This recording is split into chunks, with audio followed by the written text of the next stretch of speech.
नमस्कार दोस्तों। तो आज ये साइंटिफिक पंचायत का पहला पॉडकास्ट रिकॉर्ड करने जा रहा हूँ और थोड़ा नर्वस भी हूँ। तो थोड़ा इधर उधर हो तो मैनेज कर लेना। आज मेरे साथ अहमद भाई है, जो यहाँ पर पीएचडी रिसर्चर है मेरे साथ में। लेकिन हम दोनों के रिसर्च इंटरेस्ट काफ़ी अलग अलग है और मुझे इनके रिसर्च के बारे में कुछ ज़्यादा पता नहीं है। तो मैं भी इस पॉडकास्ट के दौरान चीज़ें इनसे समझने की कोशिश करूंगा। तो अभी शुरू करते हैं अहमद भाई। थैंक यू आने के लिए और वेलकम साइंटिफिक पंचायत में तुम्हारा। Thank you. तो अभी जो हमारा पॉडकास्ट का थीम रहेगा, हम अज्यूम करेंगे कि जो व्यूअर्स हैं हमारे, उनके पास जीरो नॉलेज है। ओके। तो जो मेन मोटिव है पॉडकास्ट सीरीज स्टार्ट करने का, वो मैं एक एग्जांपल देता हूँ तुम्हें। मेरे एक टीचर है मैथ्स के, जो राजसमंद में गवर्नमेंट स्कूल में पोस्टेड है। तो उन्होंने मेरे को बताया कि राजसमंद राजस्थान के जो कई इलाके हैं उनसे 50 साल पीछे है आज भी। ओके। मतलब वहां पे आज भी उन्होंने मेरे को बताया कि जो कास्टिज्म जो होता है काफी बड़े लेवल पे है, कि मतलब बड़े जो कास्ट वाले लोग होते हैं उनके घर के आगे से लोग जूते निकाल के जाते हैं आज भी। इस तरीके का है आज भी। ओके। तो मैं चाहता हूँ कि इस पॉडकास्ट सीरीज के थ्रू हम उन लोगों तक पहुंचे। क्योंकि मैं जब भी मेरे टाउन में जाता हूँ तो गवर्नमेंट स्कूल में मैं पढ़ाने जाता हूँ एज ए वॉलंटियर। तो मुझे वहाँ पे काफ़ी सारे ब्राइट माइंड्स मिलते हैं, लेकिन उन लोगों के पास नॉलेज की कमी होती है या अच्छे से गाइड करने वाला नहीं होता है, अवेयरनेस अवेयरनेस नहीं है, क्योंकि उनको नेट सबके पास है। आजकल स्मार्टफोन हर घर में मौजूद है, लेकिन वो उनको इन्फॉर्मेशन कैसे यूज़ करना है, कैसे अपने करियर को बनाने के लिए स्पेसिफिकली अकेडमिया में कैसे यूज़ कर सकते हैं। तो वो उस मोटिव के साथ ये स्टार्ट किया है। तो हम इस तरीके से बातचीत करेंगे इसमें कि उन लोगों को सिंपल लैंग्वेज में समझ में आए, कि हम लेस टेक्निकल टर्म्स काम में यहाँ पे। तो सबसे पहले मैं चाहूंगा कि तुम अपना जो प्रोफेशनल आइडेंटिटी है वो रिवेल करो। ओके। सो अब जो मैं I am like currently PhD कर रहा हूँ मैं यहाँ पे चाइना में। Just first year, this is my first year PhD का। तो और मैं तो केरला से हूँ। Okay, that's like the south part. Kerala में कोझिकोड जगह से हूँ मैं। तो मेरा फील्ड है सिलिकॉन फोटोनिक्स है। जो मैं और like as time goes on will हम डिस्कस करेंगे कि क्या कर रहा हूँ मैं। ऑल्सो यस, जो चर्चित भाई ने बोला है, completely agree that we need to bring more awareness because India का बहुत कम लोग हैं हमारे इंस्टीट्यूट में।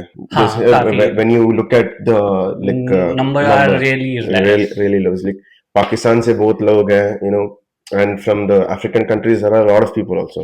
लेकिन इंडिया का तो आई थिंक कम से कम चार लोग, हम अपने टाइम पे चार लोग ही थे, चार लोग, and the other side there were a lot of people. And ऐसा नहीं है कि Indian people are like look down upon here और anything.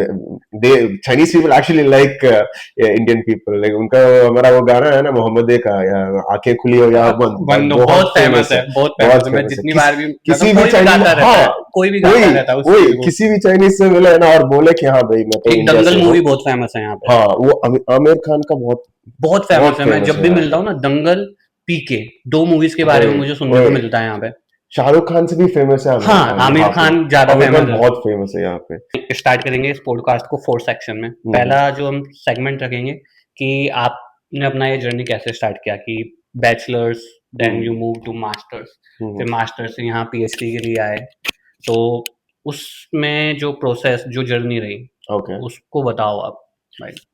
Alright, so I mean before ये सब बातें शुरू करने के पहले ही मैं रिवील कर देता हूँ कि मुझे ना हिंदी उतना अच्छा नहीं आता। कोई दिक्कत नहीं, चलेगा। It's not my first language और सेकंड लैंग्वेज, या तो ठीक है। तो आई विल स्टार्ट मेरा 12th स्टैंडर्ड के बाद का टाइम से शुरू करता हूँ मैं तो नीट एस्पिरेंट था। NEET aspirant? यस। नीट से भाई तुम फिजिक्स में कैसे आ गए? See, my parents wanted me to become a doctor. Okay. As most Indian parents, जो इंजीनियरिंग या मेडिसिन। तो मेरा डैड का सपना था कि मेरे को डॉक्टर बनाए। तो okay, I was like fine.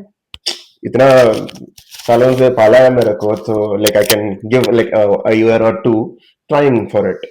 But like as I was preparing for NEET, we have to study physics as well, right? Physics, chemistry, and I felt like कि मेरा mindset or my way of thinking was more suited for physics than for biology back then. So after NEET का exam हो गया, and I got into a medical college in Bangalore. याद नहीं है मेरे को because मेडिकल कॉलेज भी मिल गया था तुम्हें? हाँ गजब भाई।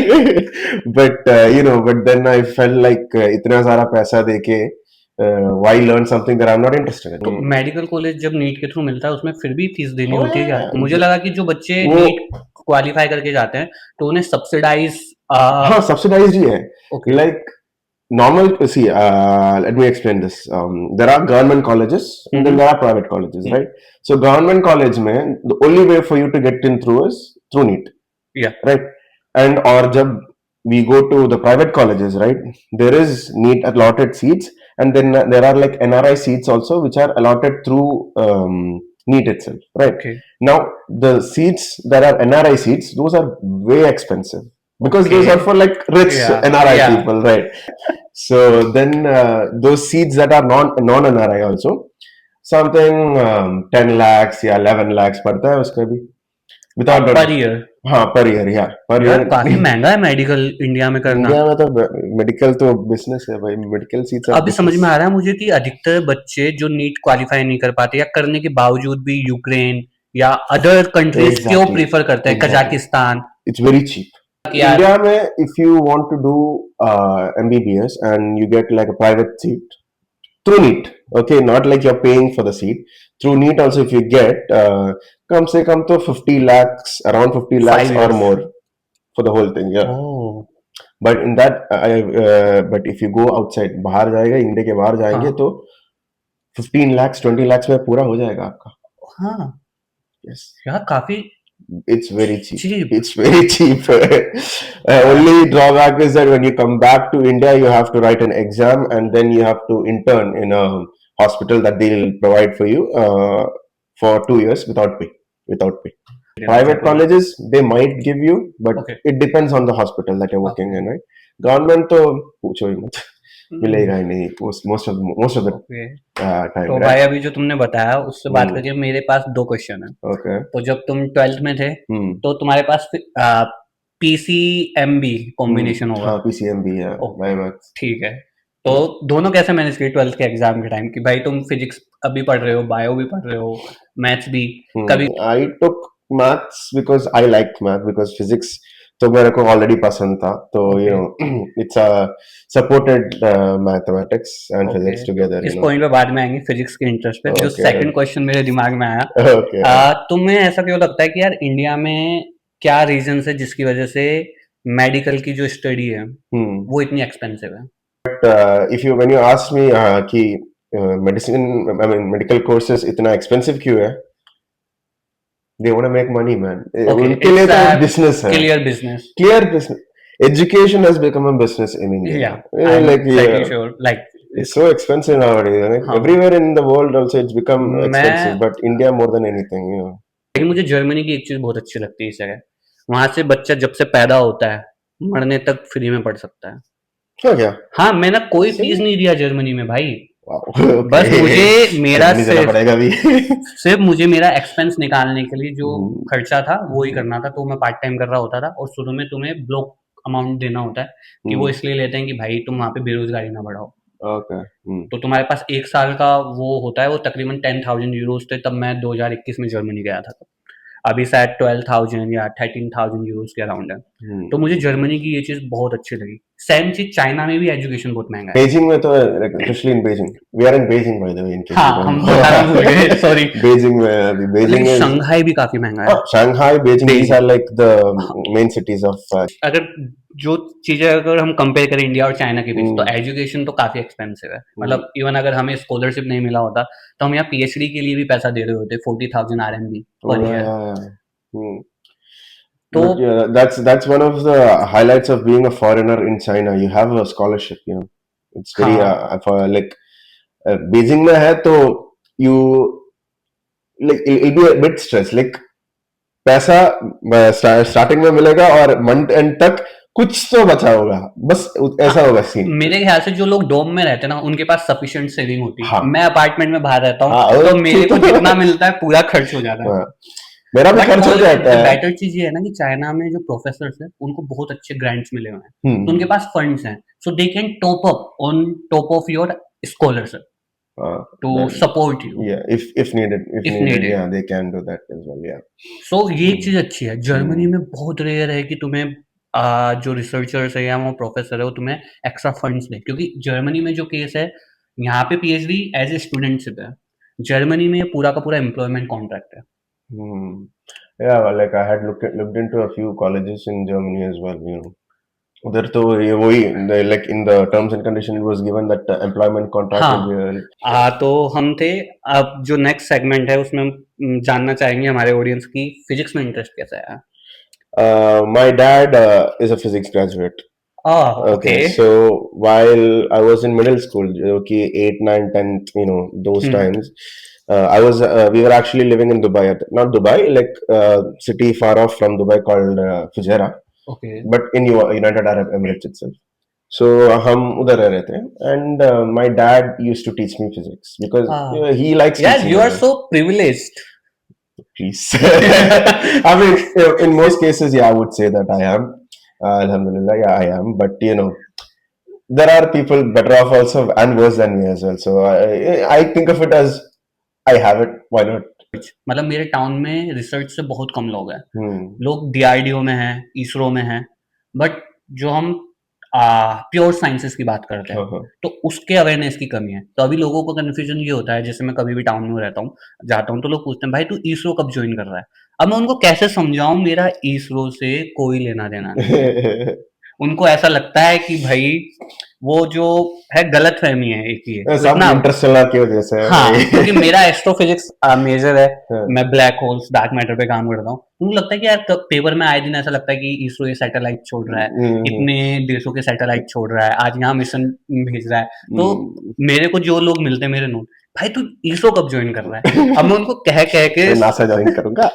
हाँ, कई लोग तो ऐसा पूछते हैं नासा कब जा रहे हो, अरे तो भाई वो इसलिए मतलब वो अवेयरनेस शायद हम फैलाएंगे इन पॉडकास्ट सीरीज के थ्रू उन लोगों के बीच में भी। मेरे को ये क्वांटम मैकेनिक्स भाई मैंने बैचलर्स में भी पढ़ा, मास्टर्स में भी पढ़ा, अभी तो कुछ याद नहीं रहता मेरे को उसमें। भाई मैं तो क्वांटम के नाम से भागता था, क्वांटम मतलब क्वांटम में मतलब क्या इंट्यूशन बनाने में मुझे बहुत डिफिकल्टी होती है भाई, वो एकदम ऐसा है कि जो तुम्हारा बेसिक सेंस है उसके उलट ही कुछ चल रहा है। It's not based on the I mean the Newtonian mechanics. No, it's something completely different. It's a probabilistic, कुछ भी हो सकता है। It reminds me of this ये सीरीज देखा तूने, कोटा फैक्ट्री? हाँ, कोटा फैक्ट्री देखा है मैंने। उसमें एक सीन है ना, वो बंदा बोलता है कि अगर ट्री से एप्पल गिरेगा ना तो नीचे गिरेगा, लेकिन सिर्फ और सिर्फ फिजिक्स में गिरेगा, केमिस्ट्री में सिर्फ हिंड्रेंस हो जाता है। वही होता है क्वांटम मैकेनिक्स में। ऐसे वाला सीन ही है। Right, yeah. So yeah, that was how I started my love for physics because of my dad.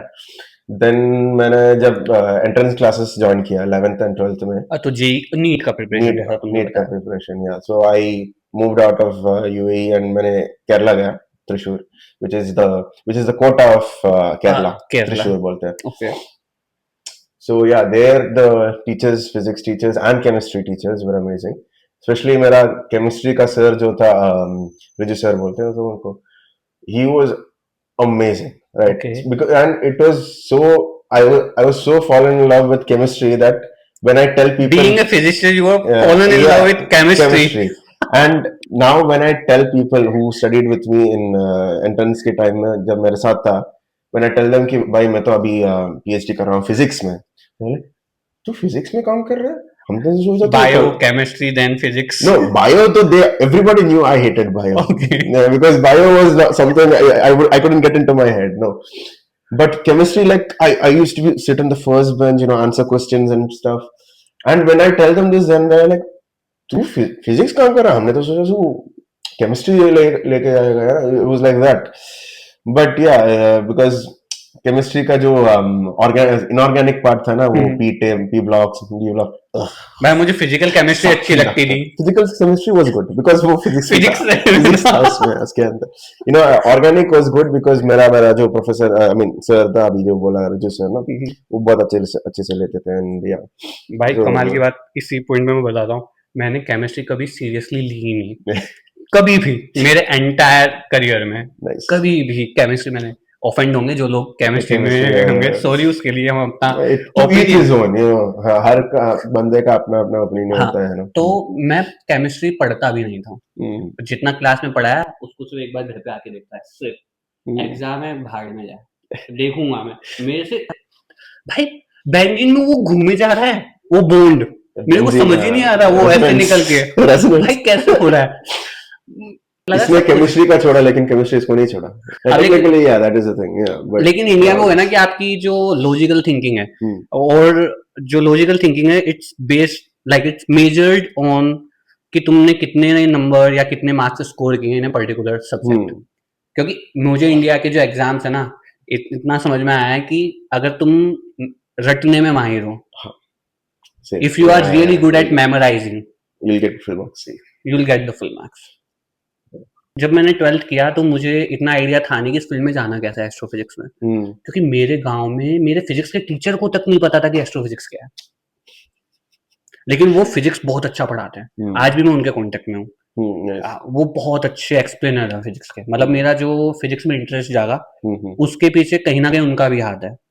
कि मतलब मेरा स्कूल में ऐसा था कि मैं स्टोरी बताता हूँ मेरी, कि मैं 10th तक एक सेपरेट स्कूल में था, बचपन से 10th तक, और मेरे उस स्कूल में साइंस नहीं थी, तो मुझे स्कूल चेंज करना पड़ा। तो मैं दूसरे स्कूल में गया, वहां पे मैंने एडमिशन लिया, मैथ्स, केमिस्ट्री और फिजिक्स, और जो हिंदी और इंग्लिश हमारे वो कंपलसरी सब्जेक्ट। तो वहां पे जो ट्रीटमेंट होती थी, मतलब मैं बता रहा हूँ कि मैं किस बैकग्राउंड से आता हूँ ताकि लोग कनेक्ट कर पाए अच्छे से। वो ऐसी जगह है कि अगर आपने फीस नहीं पे कर पाए टाइम पे, क्या फाइनेंशियली दिक्कतें होती हैं सबके, और इंडिया में हर किसी की अर्निंग इतनी अच्छी भी नहीं है, बहुत डिफरेंस है लोगों की अर्निंग में। तो कभी कभी ऐसा होता है कि अधिकतर लोग किसान है हमारे वहाँ पे, तो किसान में कभी यार बारिश नहीं हुई टाइम पर, तो उनकी फसल खराब हो गई तो वो पे नहीं कर पा रहे हैं, या कभी ऐसा होता है जो मीडिएटर होते हैं बीच में वो पैसा नहीं दिए टाइम पे, ठीक है। तो जो अधिकतर जो लोग हैं वो खेती बाड़ी करते हैं हमारे यहाँ पे आसपास में। तो वहां पे स्कूल में ऐसा ना, मुझे कंसेप्ट बहुत गंदा लगता था, बच्चे को सबके सामने खड़ा करके इंसल्ट करते थे। हाँ, वो बहुत सारे स्कूल्स में ऐसा होता है, वो बहुत ये गलत है, क्योंकि इसमें बच्चे का क्या प्रॉब्लम, उसमें बच्चे का कोई दिक्कत नहीं भाई, तुम्हारे पास पढ़ रहा है, at then you can get the money, तुम्हारे पास पावर है कि तुम टीसी नहीं दोगे, या जो भी उन लोग करते हैं लास्ट में ऐसा कि तुम्हें टीसी तब मिलेगी जब तुम पूरा फी जमा कर दोगे, ठीक है। लेकिन तुम उस बच्चे का कॉन्फिडेंस मत गिराओ वहां पे, क्योंकि वो जो बच्चे की बुलिंग जो होती है उस टाइम पे, वो कई बच्चों में अभी लंबे टाइम तक है। जब मैं मिलता हूँ बोलते हैं भैया सर ऐसा होता है, तो कॉन्फिडेंस नहीं है टीचर से बात करने का, लेकिन वो जो फियर रहता है ना, वो हेजिटेशन रहती है, वो बहुत लंबा टाइम लेती है फिर निकलने में, क्योंकि मैंने जितना देखा है मेरे आसपास, मैं उस बेसिस पे बता रहा हूँ। बाकी कुछ लोग एक्सपर्ट होते हैं, कम्युनिकेशन स्किल में बहुत अच्छे होते हैं। तो इंडिया में it's like I remember, I think it was, I don't know which standard I was studying in, if you like, there are also the boys one side, girls one side, right? And as a form of punishment, the teachers used to make us go sit with the girls if we did something. भाई मेरे साथ exactly ऐसा हुआ, exactly ऐसा हुआ मेरे साथ। मेरा था कि फिजिक्स का पीरियड है, उस टाइम ही मैं बोलना चालू करता था, बाकी मुझे कुछ समझ में नहीं आ रहा क्या चल रहा है क्लास में। केमिस्ट्री ऊपर से जा रही है, मैथ्स है, मैथ्स में समझ में आ रहा था, लेकिन मैथ्स वाले जो मेरे टीचर थे वो क्या मेरिट होल्डर जो बच्चे थे जिनके 95, 98 मेरिट होल्डर, उन पे कॉन्सेंट्रेट। और मैं सोच रहा हूँ भाई ये तो पैसा भी नहीं दे रहे पढ़ने का, क्योंकि उन्होंने इतना अच्छा स्कोर किया है, तो हमारे यहाँ पे स्कूलों का एक वो है कि उनको फ्री पढ़ाएंगे, अच्छी बात है, चलो उन्होंने इतना मेहनत करके इतना स्कोर लाया, ठीक है तुम पढ़ाओ, लेकिन इसका ये मतलब नहीं है ना कि तुम स्पेसिफिकली उन बच्चों पर फोकस करो, वो तो सेल्फ सफिशिएंट है भाई। जिसको तैरना आता है उसको तैरना क्यों सिखा रहे हो, जिसको तैरना नहीं आ रहा, जो डूब रहा है उसको सिखाओ। तो उस टाइप का बिहेवियर मेरे साथ काफी हुआ है। तो एक वन ऑफ द रीजन ये भी है कि मैं ये पॉडकास्ट से स्टार्ट किया हूँ क्योंकि मैं उस चीज से आया हूँ। मैं कभी भाई इतना ब्रिलियंट स्टूडेंट नहीं रहा हूँ, 10th में एवरेज। कितना मार्क्स आया था भाई तेरे को? मेरे को याद भी नहीं है, लेकिन 74 या 75 के आसपास Me थे। too. ठीक है। Yeah, तो we're doing PhD मैं तो अभी आप लोग देख सकते हो कि हम फिजिक्स में पीएचडी कर रहे हैं। दोनों के डोमेन्स अलग अलग हैं। तो जो नंबर्स हैं वो आपके एनालिटिकल जो सोच है या सोचने का नजरिया है उस पर क्वेश्चन मार्क नहीं करते हैं। ये चीज आपको समझनी होगी। और हम समझते हैं कि इंडिया में है ना, कि बोलेंगे देख शर्मा जी के बेटे के तेरे से ज्यादा है, देख उसकी बेटी के तेरे से ज्यादा नंबर हैं, वो कंपैरिजन चलता है। number ठीक है, तो नंबर से मतलब नहीं है। number is just a number, you know. It's like you don't have to be like 100% mark holder or anything to do something in your life. Honestly, because examinations in most countries, not just in India, बस India का बात नहीं है. In most countries, no, it's not a test of how much knowledge you have. Memory test होता है वो. It's like I think it was Einstein's or Newton's quote. You don't judge a fish by its It's ability. Einstein's. You don't judge a fish by its ability to climb a tree. वो बंदर का test है, मछली का test थोड़ी आता है. So marks है ना, डोंट वरी अबाउट. वो बता रहा था पनिशमेंट वाली चीज की, वो तुमने जो बात करी कि पनिशमेंट के तौर पे लड़कियों के ग्रुप में, तो मेरा फिजिक्स का होता था, उसी में इंटरेस्ट था, तो उसी में अच्छे से समझ में आता था मुझे कि वो क्यूरियोसिटी जो सर्च का तरीका था ना पढ़ाने का, वो बहुत अच्छा था मेरे फिजिक्स वाले सर का। मतलब मैं आज भी उनसे मिलता हूँ, फिजिक्स पे डिस्कशन करता हूँ, तो मेरे को बोलते हैं कि भाई तू तो मेरे से बहुत आगे निकल गया है, तू अलग ही रिसर्च में जाता। मैं बोलता हूँ सर टीचर हमेशा टीचर ही रहेगा। Of course, that respect is gonna be there. My dad, okay, like still now to this day, whenever he meets his teacher, he addresses them as sir. He calls him sir. Granted, like my dad is like in a better position than his teacher, like school teachers and stuff, but teacher होता है यार. हाँ. Like until the day you die is gonna be your teacher. तो मैं boys के section में था पहले, तो वहां पे दिक्कत थी, कुछ मेरिट होल्डर्स थे, ठीक है। अब वो सर क्वेश्चन देते थे, उससे पहले आंसर निकाल के दे देते थे। भाई मैं नहीं था, मेरा तो आंसर बहुत लेट आता था। किसी का वो आ रहा है 10, मेरा आ रहा है 9 पॉइंट कुछ। वो ऐसा नहीं होता कि भाई सही क्या है ऐसा। अब मैं समझ रहा हूँ कि मैंने गलती कहाँ करी, तो मैं सर से पूछाऊंगी सर मैंने ये तरीका लगाया, आपने बुक में जो बताया वो तो सभी कर रहे हैं, मैं मेरी अंडरस्टैंडिंग के हिसाब से कर रहा हूँ कि आपने पहले डेरिवेशन कराया हमें। उन सर की सबसे अच्छी बात ये थी ना, वो हर एक इक्वेशन का डेरिवेशन कराते थे कि कहाँ से चीजें आ रही हैं। तो मुझे उनका वो जो तरीका था ना, वो इतना अच्छा लगता है कि शायद उस वजह से वो मेरे दिमाग में इम्प्रिंट बना हुआ है आज की। जब भी मैं इक्वेशन देखता हूँ मैं उसको डिराइव करना चाहता हूँ, वो मुझे बहुत अच्छा लगता है। उसके बाद तो मुझे चीजें सेंस बनाती है। तो ऐसा क्या होता था कि फिजिक्स का पीरियड है 90 मिनट का, अब 90 मिनट में 80 मिनट मैं बोले जा रहा हूँ, क्रॉस क्वेश्चन चल रहे हैं कि सर आपने ऐसा किया, अगर हम ऐसा करते तो क्या होता, आपने ये अजम्पशंस ली, तो ये अजम्पशंस किस बिहाफ पर चूज करते हैं। भाई बच्चे पता ही नहीं है कि भाई हाँ ये मान लिया, तो क्यों मान रहे, मतलब कुछ लॉजिक्स होंगे उनके पीछे, और उनको जो होते हैं उनको पता ही नहीं, उनको कि हाँ इक्वेशन है ऐसे करना है, ये फॉर्मूला में फिट किया आंसर आ गया। तो जो प्रिंसिपल थे स्कूल के, जो डायरेक्टर एंड प्रिंसिपल, उन्होंने क्या किया, अब अकेले को तो बिठाते तो अजीब सा होता कि एक ही लड़के को लड़कियों के सेक्शन में कैसे बैठाया जाए, तो उन्होंने 5 बंदे पकड़े मेरे साथ ठीक है, और हम पांचों को डाल दिया। उसमें से एक लड़का था, वो शुरू के 2 दिन तो स्कूल ही नहीं आया उस चक्कर में। वो यार मतलब इतना शाइनेस, क्योंकि कभी शेयर ही नहीं किया, तो वो होता है ना यार, आपको 70 लड़कियों के बीच में 5 बच्चों को बैठा दिया, 5 लड़कों को। That is more important, like you have to understand the concept, especially in subjects like अगर आप English, if you take subjects like English and stuff, concepts नहीं है उधर, you can just memorize it and get away with it, right? Like history, even history, even biology to a certain extent you can get away with memorizing it, but subjects like chemistry and physics, if you don't understand the concepts, then you'll get marks, but the minute someone asks you questions that are a bit more concept based and technical, you lose in front of them. So that's why it's very important to learn the concept. और concept सीखने का एक और advantage है कि imagine in case you are sitting in your exam और आप equations भूल गए, concepts use करो आंसर में. So concepts, if you learn concepts, it's always good. अभी हम नेक्स्ट सेक्शन में बात करते हैं, तो हमने काफी जो जनरल चीजें थी वो डिस्कस कर ली है।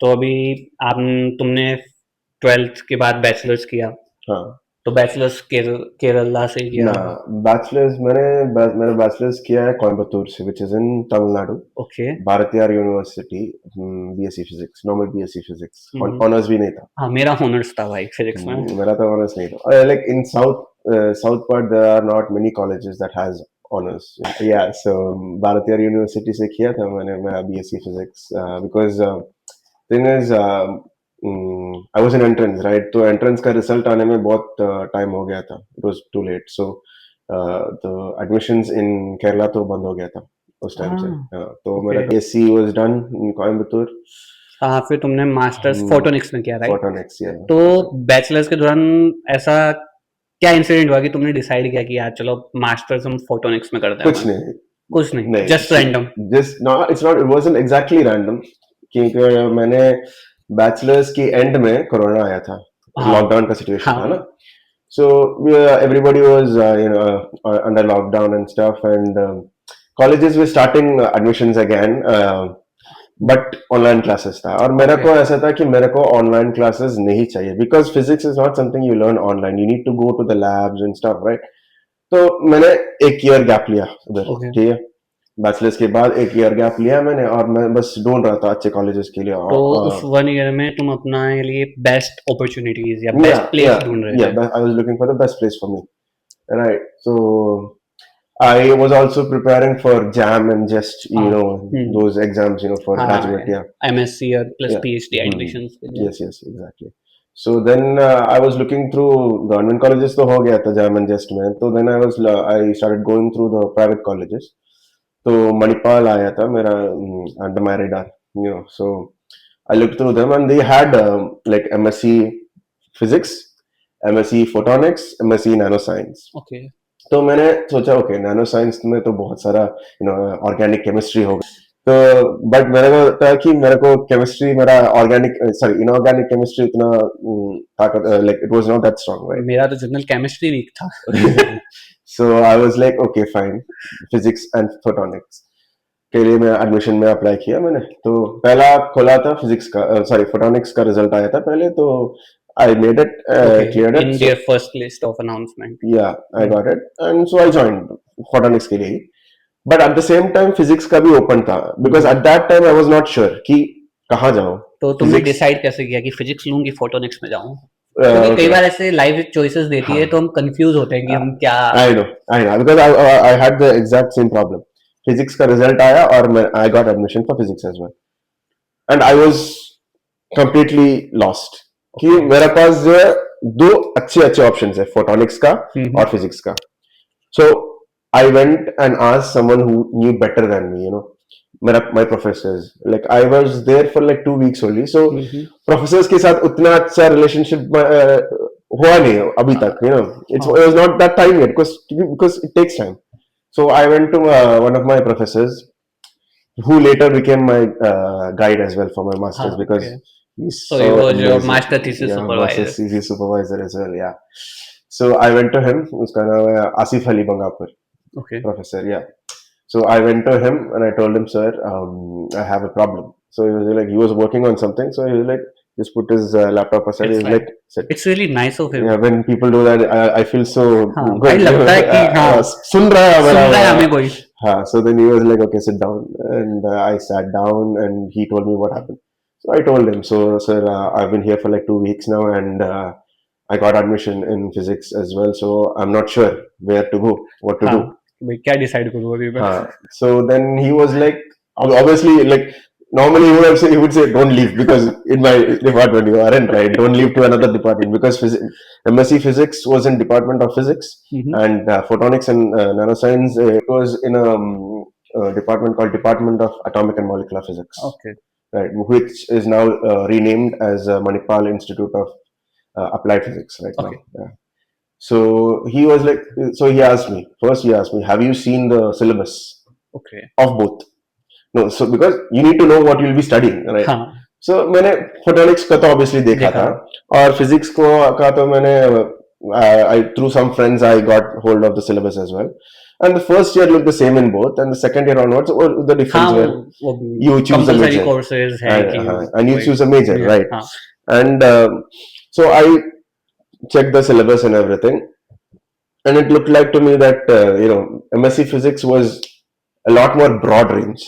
Mhm. Yeah, that's what he was also saying. Like MSc Physics is a lot more broad, while what you are studying here, it's focused, laser focused on one part after the first year, because first year में जो है हाँ general physics हाँ, होता क्योंकि है. जो MSc physics में बच्चे जो सीखेंगे और जो तुम सीखोगे वो काफी अलग होगा, क्योंकि वो जनरल फिजिक्स का आइडिया लेंगे. जाओगे तो in general physics you have major choose करना होता है. ओके, जनरल फिजिक्स में what when you go you have the compulsory subjects and two electives that you can choose. Elective. मेरे को there were no electives. We हाँ, had क्योंकि 5 subjects pure photonics based. We had advanced laser physics, advanced optics, nanophotonics, all these photonic related subjects only. Okay. Right.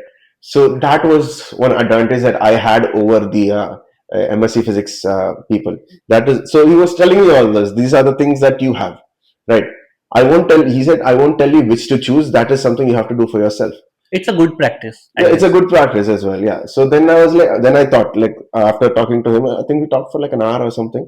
Then after talking to him, I went back to my room. Then I was thinking, like, seriously thinking, sitting and thinking, like, I always had an idea of that I wanted to go for PhD, right? So then I thought, okay, if I go for MSc Physics, I have a chance of diverting into any field I want. Anything. Then I went to the photonics side. I can work, and I have a better advantage over the MSc Physics guy in my field, in the हाँ, क्योंकि photonic you field. gain certain skills Yes, there, and exactly. So in the photonic field, I will be more preferable. yeah. So then I was like, and then I again went through the syllabus and everything, and then I saw things like in the second year in MSc Physics, they have advanced quantum mechanics, advanced statistical Hi, mechanics. advanced I was quantum like, mechanics. नहीं, photonics. वो नरक था भाई मेरे लिए. वही सब मेरे को मतलब I somehow able to pass advanced quantum mechanics. managed to pass them. Oh God, it was भाई like, जर्मनी से जो था मेरा मास्टर्स में पहला Hmm. Compulsory course advance quantum mechanics. yeah, I couldn't do that. So then I was like, okay, fine. Then let's check the labs. Labs का जो experiments करते हैं. हाँ, तुमने बताया जैसे रमन स्पेक्ट्रोस्कोपी और ये सब. Those were things you would not get in MSc Physics lab. भाई मैं मेरा बताता हूँ, मैंने बैचलर्स में है ना किसी भी लेजर को ऑपरेट नहीं किया है. we they let us do things by our hand, भाई मतलब these are like equipments worth like lakhs of rupees, and they were like yeah, because but we were like fully taught in the lasers, मैंने पहली बार असली में laser operate कैसे होता है वहाँ हाँ. जर्मनी के लैब्स में जाके देखा. मेरा मेजर भाई फिजिक्स में था, मतलब फिजिक्स ऑनर्स मैं जयपुर से Bachelor, करके आया हाँ. बैचलर में, मुझे वहाँ कोई एक्सपोजर नहीं. yeah, but that's one इसलिए मैं बोल रहा हूँ advantage. कि कॉलेजेस नहीं है अच्छे, और अभी तो उस कॉलेज ने फिजिक्स मेजर ही बंद कर दिया है, Oh. सिर्फ एमएससी ही कराते हैं. Wait, that's bad. Yeah, that's bad. My department recently started the MSc project. I think 3 years or 4 years ago. They just started the recent BSc project. Normal, whatever BSc honors. That's the first college I think BSc honors have either. In Thrissur, right? No. Bachelor's I did it in Coimbatore. Okay. Or MSc I was in Manipal, which is in Karnataka, not Jaipur. Karnataka. There's a place called Manipal in Karnataka. Udupi hai. Udupi pata hai? हाँ, Udupi pata hai? Yeah. There. That's where I was for my masters. Yeah. Okay. So yes. तो अभी हमें पता लगा कि तुमने कैसे decide किया. तो अभी हमने इतना टेक्निकल टर्म्स के बारे में बात करा, फोटोनिक्स, और ये तुम्हारा मेजर फोटोनिक्स है. Photonics. तो अभी हम जितनी भी टॉक करी हमने कि जितने भी डिफरेंट डोमेन्स की बात करी, उसको अभी हम साइड में रखते हैं. अभी हम फोकस करते हैं फोटोनिक्स पे. Okay. तो जो हमारे व्यूअर्स हैं उनको तुम सिंपलेस्ट वे में कैसे समझाओ, मतलब मुझे भी इतना आइडिया नहीं. फोटोनिक्स से मुझे समझ में आता है फोटोन्स को यूज करके तुम कुछ इलेक्ट्रॉनिक्स डिवाइसेस बना रहे हो. नहीं. फोटोनिक्स से मुझे ऐसा समझ में आ रहा है भाई कि फोटोन्स को मैनिपुलेट किया जा रहा है. It's electronics, photonics. Yeah, मतलब you're not entirely wrong, right? So generally photonics बोले तो it is a study between light and matter interaction between them, how they interact. That is photonics in general sense, right? I mean, you go deeper into it. Silicon photonics बोलते हैं, what you use is just said. You use light in place of electronics, light based devices in place of electronics, right? That is silicon photonics. That is what I'm doing right now. Okay Yeah. So photonics बोले तो in simple sense it is light and matter अगर कोई interaction. 10th standard का बच्चा है, हम्म। Student है, उसको हम कैसे समझाएंगे कि फोटोनिक्स क्या है? In photonics, we deal in both nature, classical and the wave nature. Hmm, We are more concerned with how light interacts with other materials, material right? So जैसे तुमने बोला था रामन स्पेक्ट्रोस्कोपी, हाँ रामन स्कैटरिंग बोला था ना, हम्म, या Raman scattering is the concept that we use for Raman spectroscopy, right? That is how you study the behavior of uh, materials okay without destroying them. It's internal structure internal structure भी मिल सकते हैं, external structure भी मिल सकते हैं, because it's not just Raman spectro, बहुत सारे methods हैं, like और स्पेक्ट्रोस्कोपी टेक्निक्स दैट आर हाँ देयर. FTIR करके भी है एक Fourier transform Form infrared infrared IR spectroscopy होता है उसको, दैट वी उसमें यूज इंफ्रारेड वाइब्रेशंस पर काम करता है शायद वो हायर वाइब्रेशनल स्पेक्ट्रोस्कोप. वो होता है, वी हैव रोटेशनल, वाइब्रेशनल, हाँ वो सब कुछ electronic transition as well, yeah. So these are like the technical terms, you know. हाँ अभी रहने देते हैं हम उनको हम्म, टेक्निकल टर्म्स को. तो If जो you want to learn about this, go study photonics.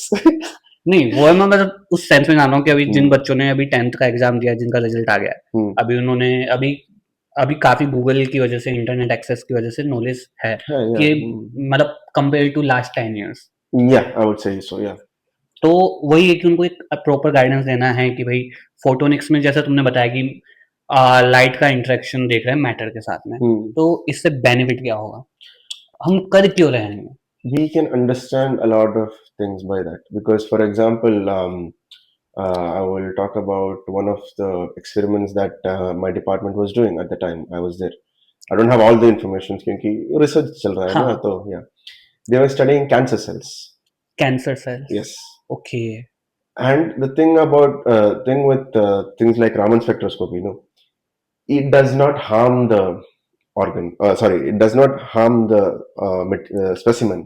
We call Okay. it specimen, because you don't use a strong laser light to study these तो things. right? बेसिकली जब तुम बोल रहे हो कि it does not harm specific, इसका मतलब ये है कि जब भी तुम अपना एक्सपेरिमेंट परफॉर्म कर रहे हो, इंटरेक्शन करा रहे हो, तो जो तुम्हारा सैंपल है हाँ, उसका स्ट्रक्चर चेंज नहीं हो रहा है, नहीं होता. चाहे एक्सटर्नल हो चाहे इंटरनल हो, No, it's it does remains not. Same. It remains the same. Okay. Because I mean, it depends on the experiment that you are using. Okay. Okay. Because there is an experiment. I forgot the name of it, where you bombard the material with a strong laser, Nd:YAG laser, and So it also depends on the wavelength. yeah, and the power of the laser, right? Power of the So laser. that's why I said it depends on the experiment that you're doing. If you're doing Raman spectroscopy, it is relatively unharmed. Okay. Yeah. तो जैसे अभी तुमने नायोबीम क्या नाम लिया laser के लिए? Nd:YAG. Yeah. Okay, हाँ, Neodymium, yeah, neodymium, वो yeah. वो कितना डिफरेंट है हीलियम नियॉन और ऑर्गन लेजर से? Helium neon is पहले जो है कि we talk about the wavelength of these lasers, right? Helium neon जो है red, it comes in the red region, right? Nd:YAG जो है it comes in 1064 nanometers, मतलब in that region. तो अभी हमने वेवलेंथ एक टेक्निकल टर्म काम में लिया है वापस, तो अभी हम इसको सिंप्लीफाई करते हैं कि वेवलेंथ एक्चुअली में सिंपल सेंस में है क्या, मतलब हमारे ऑडियंस जो स्कूल के स्टूडेंट्स हैं उनके लिए. How तो to basically explain it. Wavelength मैं बताता हूँ होता क्या है कि जब तुम्हारी कोई वेव होती है तो उसमें तुम हाँ, ऐसे trough and crest, हाँ, distance between the तो two जो troughs. दो पहाड़ है समझो, हिल समझो, मतलब तो समझाने के लिए एनालॉजी Okay, काम में ले रहा हूँ that's what I मैं, was नॉट thinking. लिटरली पहाड़. मतलब जब तुम वेव का स्ट्रक्चर देखते हो तो जो टॉप पार्ट है, जो हिल समझ लो उसे एक तरीके से, उनके बीच का डिस्टेंस जो है वो तुम्हारा वेवलेंथ. Two consecutive हाँ, crests. ये उसको बोलते हाँ. हैं. ये that's why लेकिन crest को हिंदी में कैसे बोले? मतलब ग्रत और श्रृंग हिंदी में, मैं हिंदी मीडियम से हूँ तो ग्रत और श्रृंग. Yeah, so the distance between two consecutive hilltop, yeah, hilltop, or what do you call it? Yeah, that is what a wavelength is. Now, the longer it is, the weaker the light gets. तो जैसे आपने सुना like Hulk movie देखा हो तो वो gamma rays बोला है, इनका वेवलेंथ बहुत छोटा होता है, so it's very strong, very harmful for humans as well. So that is what wavelengths are. So depending on what wavelength the laser gives us, that is one of the main differences. और NDR का सबसे advantage part है कि you get 1064. You can use something called harmonics बोलते हैं, और you can reduce it to 560 something, like, and then you can even reduce it further. So you get for the price of one laser, you get 2-3 lasers. That's the reason why people prefer NDR lasers. And it is pulsed also. Like दो categories होता है lasers का, एक है continuous real and neon. NDR जो है pulsed laser है, like short bursts of light. It's like discretized. Yes, discrete pulses. कंचे मार रहे हो वैसे. जैसे ही, same, yes. तुमने इतने सारे टेक्निक्स के बारे में बात किया, रमन स्पेक्ट्रोस्कोपी, FTIR, तो ये सब सीखने में कितना टाइम लगा? अगर कोई बिगिनर है तो उसे किन चीजों का ध्यान रखना चाहिए? If somebody is not teaching you. हाँ, मतलब विदाउट लैब के तो नहीं हो सकता कि भाई तुम्हें जाना पड़ेगा, कोई ना कोई कनेक्शन होना चाहिए, but still if they want to, because YouTube पे बहुत सारे ट्यूटोरियल्स हैं उनके बारे में थ्योरेटिकली, ठीक है, लेकिन अगर कोई एकदम बेसिक से स्टार्ट करना चाहता है कि ये टेक्निक सीखनी, इवन चलो अभी हम लैब को छोड़ दें तो उनके एनालिसिस अगर तुमने परफॉर्म किया है, उनके लिए जो टूल्स तुम काम में लेते होंगे, जैसे इधर MATLAB, Python, R, whatever tools you are using to analyse your experiments data. Okay, so with things like UV visible spectroscopy, FTIR and all, इनका जो है कॉन्सेप्ट्स पढ़ने में थोड़ा टाइम लगता है, because you have to build up to it. ऐसे नहीं कि you after 12th standard you can go directly. हाँ, नहीं, उसीलिए मैं पूछ रहा हूँ कि भाई जो बेसिक नॉलेज, जितना रिक्वायर्ड नॉलेज है उस चीज के लिए उसका बेस्ट वे क्या है? अगर you will have to learn about atomic and molecular physics, energy levels. So let's say अगर कोई बैचलर्स का स्टूडेंट देख रहा है, हाँ, बैचलर्स का है तो okay, yeah, not that hard I would say. If you have a bachelor's level of education, और थोड़ा आसान होगा. अभी यार then laser physics के बारे में थोड़ा सा जानकारी तो होना चाहिए if you want to like learn all these diagnostics. These are diagnostic tools, UV visible, FTIR, that is what we use for them. And then of course these techniques themselves have their own small little concept. So उसको वो learn करने के लिए what maybe a few hours. If you have all these knowledge with you, then it just takes a few hours for you to learn. तो जैसे तुम जब lab में काम करते हो तो जर्मनी में एक रूल है कि पहले आपको ट्रेनिंग्स कंप्लीट करनी पड़ती है, या आपके साथ एक RA होता है, रिसर्च असिस्टेंट, जो पूरा मैनेज करता है, क्योंकि ये एक्सपेरिमेंट जो है बहुत महंगे हैं, मिलियंस ऑफ यूरोस. तो अगर कुछ भी गलत हुआ तो तुम मिलियन यूरो की वाट लगा दोगे. ठीक है. We also have like each back there we had like rooms like with equipments, right? So in the room that they had UV visible and FTIR and all those things, they had like 2 lab assistants, and we would go there one at a time only. तो उससे पहले कोई briefing होती है कि कि इतने तुम्हें इतनी चीजें पता होनी चाहिए, कैसे ऑपरेट करना है. हाँ, so what our lab in charge था Asif Ali sir. Okay. So what they would do is like previous week में at the end of the week they would say, okay, next week we are going to perform this experiment, read up about it and come. Okay. So next week we'd go to lab, and one by one we would go to them. They'll be sitting in the table and they'll check what we have written. Lab report होता है ना, वो लिख के लेके आता है. So one person will, they 2 people were there, no? One person would have the report and he'll be reading, and the other would be asking questions, or at the same time they'll do it. कि तुमने कितना समझा? Yeah. So they'll read first, little like skim through it, and then they'll ask questions. If they're not satisfied with your answer, they'll say they won't allow you. Go back, read again, study more, and then come. So until you finish answering their questions with the level of satisfaction they won't let you. So they're like basically, so you just need to know what you are doing. Bare minimum. At least the bare minimum of the equipments, right? And what you will be doing. And after the conceptual questions, he'll ask you the method that you think is appropriate to do the experiment. That you think is appropriate, not the actual method. Manual हमको देते नहीं है वो लोग. अरे ये बहुत अच्छी चीज है. They don't give us the manual. We have to look it up. नहीं, ये बहुत अच्छी चीज है. हमारा वो भी advantage है, because हमारा जो strength, the number of students in our class was low, around 10 people or something. ये focused course, right? So we could walk into our professor's cabin at any moment of the day, and it was fine. और Germany में तो भाई appointment लेना पड़ता था अगर ठीक है अपॉइंटमेंट थोड़ी है हमारे ऐसा लिए कि भाई हाँ तो बस इसलिए just knock on the door you enter you नहीं like German prefer appointment without appointment you can't go in I mean, appointments. I mean, if you are someone who's like extremely busy, बात ये ना कि जो जो lab assistant है वो researcher भी है, वो आरए है या पोस्ट डॉग है, तो उसके पास खुद का भी काम है, तो उन्होंने टाइम विंडोज डाले हुए हैं कि इस टाइम पर हम अवेलेबल हैं। हमारा lab assistants तो that they were just lab assistants. वो उनको एक प्रॉपर वो पोजीशन दिया हुआ है कि हाँ तुम लैब टेक्नीशियन या लैब असिस्टेंट हो, वो तुम्हारा ये काम है।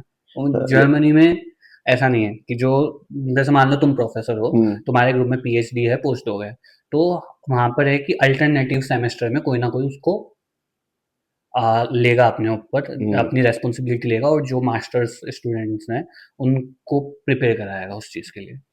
Okay, I've heard about that, but हाँ never और seen it तो in कई action. बार ऐसा होता है कि उन्होंने कभी वो एक्सपेरिमेंट खुद ने भी परफॉर्म नहीं किया होता है, तो वो खुद पहले मल्टीपल टाइम्स हाँ. खुद सीखते हैं ताकि जो एरर मार्जिन है वो कम कर सके। I've seen the like the lab technicians do that in my during my masters also, that they will perform the experiment. They might have been doing it for years, but every time before a new batch comes in, हाँ they do all the experiments हाँ and then check they the also used to compare results. with their results। Yeah, check the results what they have ये चीज gotten. मुझे बहुत अच्छी लगती है कि वो ऐसा परफॉर्म करते हैं, ऐसा नहीं कि हाँ 2 जो साल भी पहले है किया था उसी को हम फॉलो किए जा रहे हैं। चलो equipment error होता है ना, so yeah. तो अभी पूरे रिसर्च में जो भी आप तुम्हारा जो मेन थीसिस है अभी पीएचडी का प्रोजेक्ट वो क्या है? अभी जो मैं काम कर रहा हूँ वो in a broad sense it's called silicon photonics. Okay, in smaller terms, I mean much more concentrated, I would say I'm working on in optical modulators बोलते हैं उसको। ये क्या होते हैं जो ऐसा तुम बता रहे हो? So in general terms, laser जो होता है, right? When you use it for communication, optical communication जैसे है, so you know how in digital communication you have 1 and 0. So in optical communication, your ones and zeros is it's laser on off. So okay. High and low. That is 1 and 0 is high and low voltage. Okay. In optical sense, it is ones and laser on, laser off. भाई मैं बहुत bad हूँ ये इसमें जब आता है Yeah, you told me. Yeah. So, but when you come to the lasers, you can't just switch it on and switch it off all the time, because एक तो you will ruin the laser. Second, it takes time for the optical power to stabilize. So what you do is you keep the laser on always. Okay. And then you modulate is what we call. You turn the light on and off externally. Like तो for example, modulate कैसे करते हो? yeah. So in one way of doing that is like using switches, optical switch बोलते हैं, ठीक है? So in here the main thing is the laser. It is always on. It is always on. So then in what I do in my micro ring modulators is like हमारा जो semiconductors world है ना, we use those chips nowadays, right? The small CMOS chips, the small chips जो है हमारा computers. कोई idea नहीं है CMOS chip. Okay, forget. तुम्हारा फोन के अंदर जो चिप्स होती है, सेमीकंडक्टर चिप्स होती है, इतना पता है। और ये CMOS, we are reaching the limit of how small we can be, right? Moore's law, yeah. उससे नीचे हम नहीं जा सकते उस साइज से। Yeah, so now we are looking into another field, that is the optical field, क्योंकि एक बात है कि light is faster than electrons anyways, so will be faster as well. So in the modulator field, you have a laser that is working, and you have a modulator, optical modulator, like the one that I'm so designing. It's a kind of a device. Yeah, it's that a device. Allows you to modulate your. Yeah, you can turn the optical signal on and off and on and off without switching on or off the laser. Okay, it's kind of a step function. Yes. Okay, that's good. Not bad. Yeah, something like step function you will get. Yeah. Okay, तो अभी समझ आया कि ये modulator जिसके बारे में तुमने बात करी, it's like the word says, modulate करना। modulating। तो अभी तुम्हारा जो थीसिस है इन मॉड्यूलेटर्स पर है, तो तुम्हारा जो फोकस है पीएचडी थीसिस का, उसका एम क्या है, मतलब what you want to achieve? So right now हमारा जो है बैंडविड्थ का लिमिटेशंस है। A lot of limitations are there for when you come to micro ring modulators, right? जो है हमारा बैंडविड्थ का है, then there is a free spectral range बोल के एक चीज है। I can just basically say speed. Speed कम में अभी Okay. बढ़ाना चाहते हैं हम fast Okay. so yeah, so we are trying to make it faster, and Okay. at the same time making sure that we don't use too much energy while making it faster, because otherwise it's not worth it, because हाँ we are not, हम जो ये data centres में use करते हैं ना, हम एक चिप नहीं यूज करते, we use like multiple chips. Millions. Yeah, maybe it depending on the size of the data center, right? So when all these chips are working together, Producing heat. heat is always going to be there. What I'm talking about is the energy that ये chips को operate करने में कितना energy लगता है. हाँ, अगर वो ज्यादा है एक चिप के लिए, तो इमेजिन फॉर लाइक 10 चिप के लिए कितना ज्यादा होगा, बहुत ज्यादा होगा, बिल बढ़ जाएगा. तो बेसिकली ये हो गया कि तुम जितना इनपुट में खर्चा कर रहे हो उसके रिटर्न में उतना आउटपुट नहीं आ रहा है. Exactly, yeah, something like that. So that's why we have to make sure that speed हो, ठीक है, लेकिन उतना हमारा बिल भी कम होना चाहिए. तो you are trying to find an optimal path. Yes, जहां पर तुम्हें स्पीड भी मिले और बिल भी ज्यादा ना है. हाँ, yes, okay. The Indian mindset, it always works. It always works. Okay, तो वो तुम्हारा फोकस है यहाँ पे. Yes, right now. ओके, सो अभी तुम्हारे पर्सनल एक्सपीरियंस पे आते हैं चाइना के में, जो तुम्हारा रिसर्च लैब है. तो उसमें कितना मजा आ रहा है, या मतलब कितना डिफरेंट है इंडिया के कंपैरिजन में लैब वर्क यहाँ पर? सो द थिंग इज, मेरा लैब जो इंडिया में था, it was actually pretty damn good, because like I said, because our institute was one of the top institutes in India for photonics, especially biophotonics research. Okay. We had like so many lasers under one roof. Okay. And so many different optical spectroscopy. मुझे ऐसा लगता है India में इन चीजों की कमी है भाई. Maybe in other places, but not in my glad to know. Not in my place. Okay. We had pretty good labs and everything. Okay. Even the labs that we could be like the educational labs, not the research lab, but the educational labs are also pretty good as well. Well maintained equipments, everything was good. Good instructions, infrastructure also was really nice, and college life also was good back then. Coming to China, even better, I would say. The labs are good, right? Nothing to complain. First year, so I'm getting used to it, getting used to the research aspect of it. And life in China, other than the academic, it's pretty good as well. The places are beautiful. So how's your supervisor here like? Because really matters. Like your supervisor really matters. So I think my supervisor is pretty good as well. Like communication between us is easy because he speaks really good English. Okay. Like he used to work in Ireland before. Great. So he can speak English really well. And there are a few Chinese people in my group, but it's fine because whatever I want to communicate with them, I can just use the WeChat, translator or WeChat. They can. That is one good thing about China is like everybody has a translator in their phone. WeChat में automatically है. WeChat में auto translate. Yeah. So language barrier is there, but not as. इतनी दिक्कत नहीं होगी. उतना दिक्कत नहीं. हम कर रहे हैं कुछ survive यहाँ पे. Thriving actually, not just surviving. Thriving. Right, yeah. So होगा कि you might feel like China, like the language is different, culture is different, food is different, but the thing is, you don't come here for the food. You come here for your research. Yeah, I mean that should be your main goal. And food, the thing is, it's not that bad. I like it though. I like it. मुझे इतना idea नहीं, क्योंकि मैं खुद घर पे बना के खाता हूँ. तो वेजिटेरियन भी है ना. हाँ, लेकिन इवन यहाँ बाहर वेजिटेरियन से बहुत ऑप्शन है, मैंने देखे हैं काफी. हाँ, मैं बहुत रेयर केसेस में बाहर खाता हूँ, लेकिन मिल जाता है. मैं तो मुस्लिम हूँ, तो मेरे को हलाल वाला तो सही है. और we have यहाँ पर हलाल कैंटीन कितना अच्छा बात है, मतलब कि every place we have stayed, we had halal canteen over there. Canteen it's not just like small thing or something. Proper, you get proper food, you can order food there as well, and there are plenty of restaurants as well here that cater to multiple restrictions as well, yeah, dietary restrictions. हाँ Nothing नहीं, एक चीज like अच्छी that. अगर तुम बोलो कि तुम्हें डाइटरी रेस्ट्रिक्शन है यहाँ पे, तो they take it They take it really seriously. Seriously.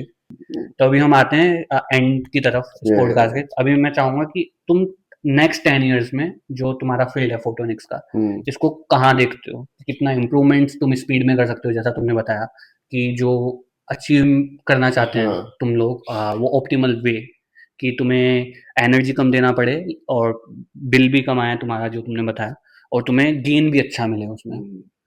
So I would say in the next 10 years at least, क्योंकि अभी तो right now we are also working on like putting everything on a single chip as well, you know, putting laser, ये modulator, detector सब एक ही chip में लेने के लिए भी हम बहुत कोशिश कर रहे हैं. So in 10 years I think it will be done, but I won't say that electronics will be completely replaced. Okay. Right? So you will have electronic components as well, but you know, slowly and slowly optical devices will start coming up, and of course it is going to be an improvement any way you see it. So yeah, I hope it does come to that, because भाई मेरा पैसा तो उधर है मेरा काम तो उधर है, तो वो रहेगा तो मेरे लिए भी अच्छा है. हाँ हाँ. तो ओके, तो तुम्हें क्या लगता है कि नेक्स्ट 10 years में जो हम बात कर रहे हैं, ये तो पूरा ऑप्टिमिस्टिक अजम्पशन है. Yeah. अगर हम थोड़ा पेसिमिस्टिक बने, Okay. तो क्या हर्डल्स या जो चैलेंजेस हैं, जो जितना हम सोच रहे हैं कि 10 years में हो सकता है, उसमें हम काफी पीछे भी रह सकते हैं. Possible है, but तो ऐसे कौन से फैक्टर्स हैं जो अकाउंट करना चाहोगे?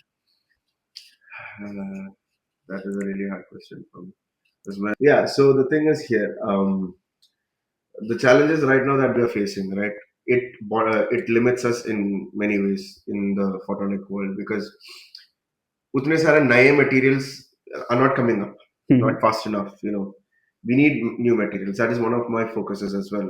Okay. You want to make a new material that can withstand the heat, withstand the speed requirements and the energy requirements as well.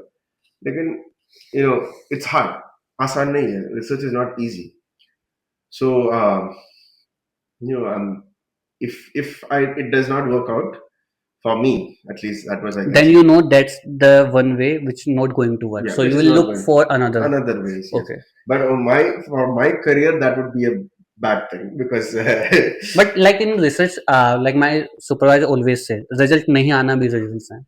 same, but हमारे लिए जो है time constraints हाँ, भी है. time constraints because हैं. we have a thing that हमारा जो scholarship है 4 years का validity 3 होता है. years plus 1 year One extension. year, yeah, extension का validity है. उसके बाद अपना pocket से payment करना पड़ता है.